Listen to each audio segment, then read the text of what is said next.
cloud is the buzzword everywhere, so nothing new, nothing to introduce about the cloud. But what we are here to discuss today is how is cloud and all the new tech innovations that are coming are an opportunity for the SMEs. How can SMEs leverage cloud? How can SMEs leverage the new technologies?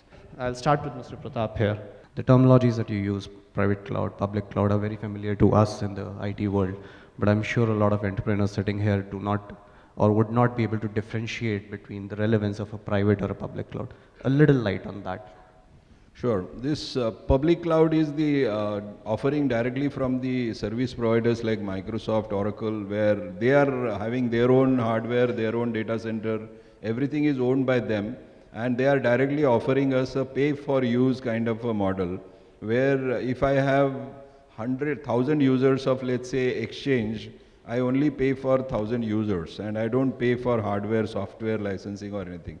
So that's a public cloud offering. Again, public cloud offering comes into three versions. What I mentioned was like an application as a service. So directly the application itself is given by the service provider. The second example which I mentioned was planning and budgeting cloud from Oracle. That is a Hyperion software which we don't have to purchase licenses, we don't have to purchase any servers, hardware, storage.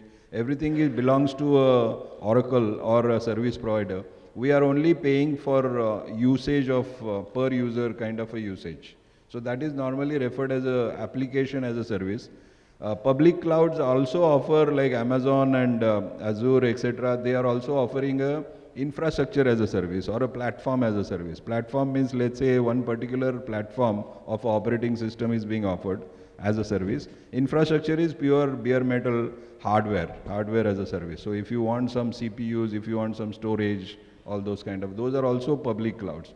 Private cloud is normally referred as whatever we own ourselves. Hardwares are owned by us, softwares are also owned by us, and it is highly virtualized, and sometimes we also put the cloud orchestration software on that to do some features like metering, who is using how much of that hardware within the company. Particularly when the company is of a large size and we need to charge back or show back to our respective business units, we need this kind of a functionality, and that's why it is called private cloud. That's the only difference. It's owned by us and owned by service providers. Thank you, sir. Thanks a lot. And now I'll take the board to Mr. Saeed. If I put it in different words, it comes down basically to a capex and an opex decision. I remember using in our 11th and 12th commerce classes, we used to have that costing section on buy or rent. Buy a car or rent a car, buy a machine or rent a machine. So it ultimately comes down buying or renting hardware. But other than just hardware, I realize over time, let's say applications like AutoCAD, which used to cost a few lakhs. Today again, they're available on a SaaS model that you can just pay a few thousand rupees per annum or per month and afford AutoCAD. Or the entire Adobe suite, which is again a huge cost application, but today it's applicable. Have you also adopted that model? Yeah, of course, we have adopted, and indeed, on the software per se, or hardware per se, or infrastructure per se, my setup is 95% on cloud. However, on the software applications per se, it all depends. We can adopt those kind of technologies, or won't adopt those technologies. It all depends on the need and the growth we are facing in our business. Thank you. Now I'll take this discussion forward with Mr. Daga. I have a client recently wherein I had been pursuing him endlessly, sir, please move your ERP to cloud. You have a multi-location setup, and he was, again, the same, sorry to use the word, typical mentality that I want my data inside my office. Last month, since the servers were open and probably his IT administrator was not trained enough, there's a new virus running around which is a ransomware virus. It just strikes any system which has an open port. All your data gets encrypted and you get a screenshot. Please deposit 1 crore rupees or $1 million to this account and then we'll decrypt your data. After that day, he understood my thing, that yes, I should move to cloud because no matter how sensitive the data is, security by a small IT administrator, inexperienced IT administrator, will always be let loose. They don't invest on hardware firewalls, they don't invest on antivirus.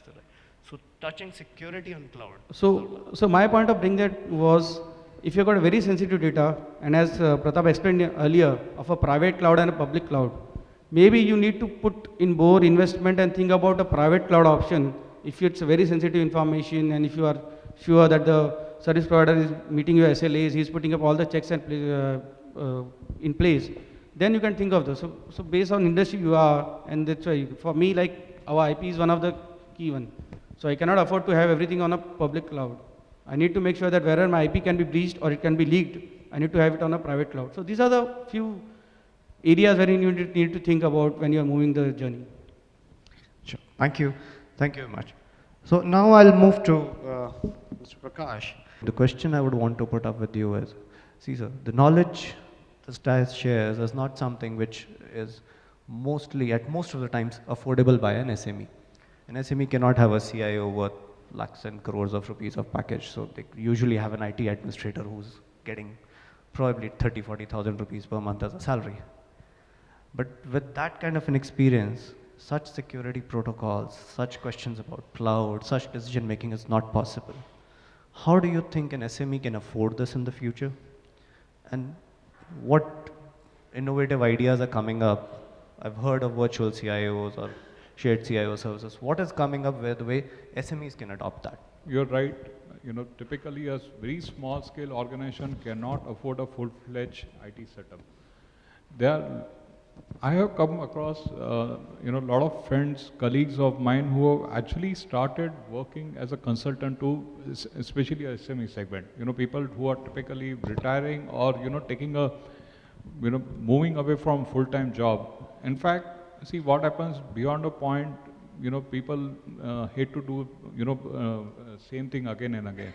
So I got a lot of my CIO friends who have taken a call, enough is enough, they are moving away to a consulting job, and instead of just providing their service to one single organization, they are actually, offering their services to a lot of SME segments. So there are a lot of options like this which are now available, and you can have a CIO on a call. I mean, you go out and reach out to consultants who can actually prepare a complete roadmap for you, where you will go in next, say, 3 years. They will look at your existing landscape, give you affordable solutions, and make a roadmap for you. Security, I think that's where I'm a little bit big to differ from your point, because because see what happens, you're right, again, even in, we are also a SME. Today we are 2,400 crore organization, but still I moved my complete non-core applications to the cloud. Kind of, infrastructure, if I had to invest in my own premise, if I have to maintain that, all those applications within my premises, the amount of money I would invest in human resources, it is very difficult and to retain those people. See, one thing I would, however, put up, you should always look at a long-term TCO. Don't look at 1 year or 2 year. Look at 5-year TCO and then take a call. Because cloud has its own both pros and cons. I mean, one is, the one challenge I tell you, typically what we faced in a manufacturing setup is, see, all our units are typically located in a remote location. Now, bandwidth and connectivity in those locations in India till today is a challenge. I'm talking of, say, 60 kilometers from Mumbai. We have got a plant in Vasan. I'm struggling with all my service providers to give me a proper bandwidth. So if you're hosting an application on the cloud, that is one thing you also need to look at. What is the kind of a bandwidth it will require to access that application seamlessly. So there are a few things which, if you plan your roadmap properly, it's doable. But yes, there's a word of caution there also. Point that he talked about exit clause, because I think I'll quote an interesting example on that. Not to name the consumer, they tried moving their billing solutions to cloud. They were using it nice and easy. 1.5 years down the line, they had some dispute with the cloud vendor. And trust me, it came down to a blackmailing situation where the cloud vendor said, unless you give me such money, I'll not give you back your data. And with SMEs, with giants like you, you have a legal team to defend anything and everything, but with SMEs, they cannot get into legal debates. So something, your Yeah, I think something similar. So if you are getting into an agreement with the cloud provider, you should always be equally careful on what if I need to get out of this and come back to my on-prem solution or move to another service provider. So that exit clause, as Prakash mentioned, you need to be very careful in how that exit clause is worded. That is one point which you have to consider in evaluating the cloud service provider. And of course, the other point, as he mentioned, was do a POC. Most of the service providers give you a minimum of 1 month free trial, which you can extend easily to 2 months, 3 months. And you need, as Jay also mentioned, that, you know, look at the solution architecture. So if most of them have a team who will come and discuss with you how to adopt the journey. So they will discuss with you that, okay, let's move 1, 2 or 3 components onto the cloud, try it out for a month, and then we'll discuss the commercials.